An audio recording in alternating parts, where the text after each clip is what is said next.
Okay, I've been asked by a couple of people, I guess, to have a look at look and feel. How do we make things look pretty? Now, the first thing I would say is don't worry about this stuff for starters. Get everything else working properly. Look and feel is lovely. It makes it more engaging, but it's only the icing on the cake. You need to have the cake there first. So don't worry about making things look pretty if, for instance, the flow of the work isn't clear to students. You can do all of that important, I guess, pedagogical work before you start playing with look and feel. But if you have an amazing subject and you would like to make it pretty, to, I guess, do all of your effort justice, well then there's a couple of keys in here. Alright, so what we might do is we will add, what we're just going to do, if you have a look in here, you've got all of these, so add an activity or resource, you've all done that, and label. We're just going to use a label. Generally you'll find that, systems operate basically the same. So when you have a label, if you were to write a whole bunch of text across here, what you would find is that it would stretch all the way across the screen. Now, this tends to be what we do. We tend to have text stretch all the way across the screen. One of the challenges with that is that if you're running a big screen, which often students are, and certainly all of the Latrobe computers, have a fairly wide screen, is it becomes really hard to read. So if you've got a lot of reading content on screen and you're trying to get students to kind of go all the way from left to right, it gets really challenging. So one of the first things is you set up a table. So you think, okay, what kind of content have I got? Have I got images to go with it? And you create a table accordingly. So I would go, let's go with a column, 2 and 2. So I can have text in one corner, text in two corners, and images in the other. Now, a couple of tricks. Alignment. Set your alignment. It doesn't really matter, but I always go for center. One of a great trick, and I can't remember who taught me this, is rather than setting a specific width, so you could set it at, say, 800 pixels wide, is if you set it at a percentage, so I always go with 75%, then it's always going to fill up 75% of the screen. So it means that if someone's on a screen that's smaller, that it's going to keep shrinking to fit. Now, if you're concerned about, say, people using their handheld device, if you feel that your students are using handheld device, just restrict it to kind of 90%, just to try and pull it back a bit. If we have a look in here, advanced, now, there's lots of different things you can do, but we're just going to have a look at border color. So border color and background color, again, it's nothing to worry about, but they're things that can kind of really improve the way that it looks. So let's go with red. I can't remember whether we've got background color or border color. I think we've got border color. Let's go with a nice red. You wouldn't want to put this as a background. Red as a background, and we'll go orange. So see how you can choose here with the crosshairs, and then over here, just to reduce it right down. And this is the color you're going to end up with, and apply. Now, if you have gone through and you've checked and you like the look of this, and this is something you're going to repeat all the way through your subject, what I would do is cut and paste these color codes. So these color codes are, I'm sure most of you know this, but these color codes are basically universal. If you use these on a website or anything like that, it'll come up the same. So cut and paste them, don't try and guess to make sure your colors are the same. So think about what colors you want, what colors are going to be easy to look at. Now, you will not see the border color yet. There's a good reason for that, because I haven't turned it on. So if you have a look, so if you want to edit it, you've gone through, you've gone, oops, I've mucked this up. You select the whole table, edit table, then you have a look, you've got all of your details here. If you haven't got all of your details, it means that you haven't selected the table properly. So go back and cancel and then do it properly. Now, border. You need to put a number in here, because at the moment you've got a border of 0. So you might have a border of, let's put 2. So we'll put a border of 2 pixels so that we can see the border. Now, cell padding, you can play with all of these things. You can, basically it separates the cells a bit, but I don't tend to worry about it. So then when you have a look at that, your table is not going to look like that. So let's go out, save and return. When you have a look here, you've got this kind of awful yellow color with a box around it. Now, that's actually got 4 cells in it. It's just that you don't actually see the internal lines on the cells. I imagine you can change that somewhere, but don't worry about it. So you see here it's cut at 75%. So we might, you might want to put some text in the top spot, text in top spot, and text in bottom spot. Now, what you'll see when you put the text in, it's actually moving these around. Now, sometimes what you might find is you want to restrict this.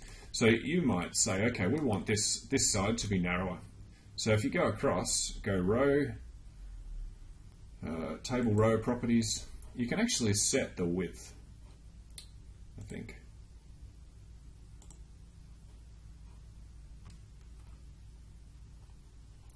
Or not. So if you go cell, table cell properties, here you can set the width. So you might, if you think generally your screen is kind of 800 pixels wide, so you might go, okay, we only want a really narrow column, so we're going to go with 200 pixels on the left hand side. Now be aware that if you've got, if everything else is set at percent, what's going to happen if you've only got 300 pixels wide, so you're on a really small screen, that you're still going to have this kind of 200 pixel wide. So, use it sparingly. You can set the height as well, the alignment, all of that kind of stuff. So see, you've got this kind of approach here. Now, what you might want to do is you might want to put images in. So if we go, and this is kind of important, so I might as well do it. If we go to Google, let's go to images. So Google Images, and let's say we want to get a picture of fluffy kittens. Now, you can't necessarily use all of these images. Someone has created these images, you can't just steal them.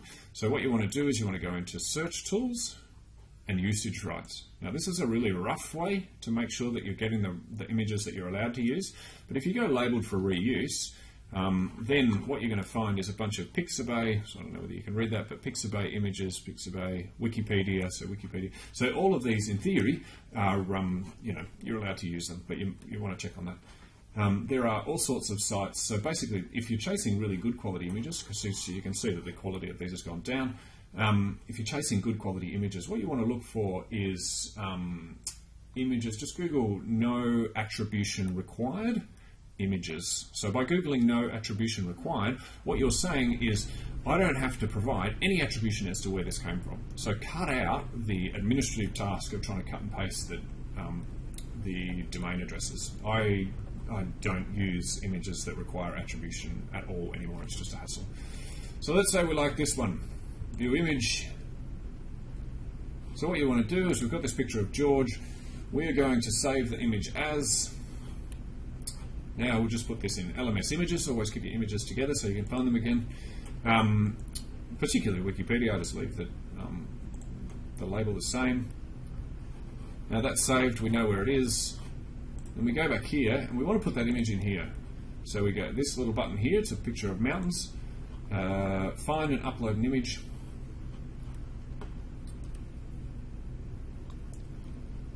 And you'll see, these are all images that I've previously used, so we'll ignore those in a moment. So upload a file, browse, feel free to pause this video if you're working through doing it yourself, and you'll see here that image that I've got there under LMS images. And then open. Now you want to give it a name, so we're going to call it George the cat. Public domain, that's just a license type, you can leave all that. And then upload this file. Now, if you left that as it was and said insert, what's going to happen is it's going to paste that entire image, its size, into that table. So you don't want that because that's going to take over your whole page. So see here, you've got 200 pixels, that's far, far, far too big. If you think the other side, we're thinking of a screen of being kind of 800 wide or more. So really what we want is for our image to only be 400.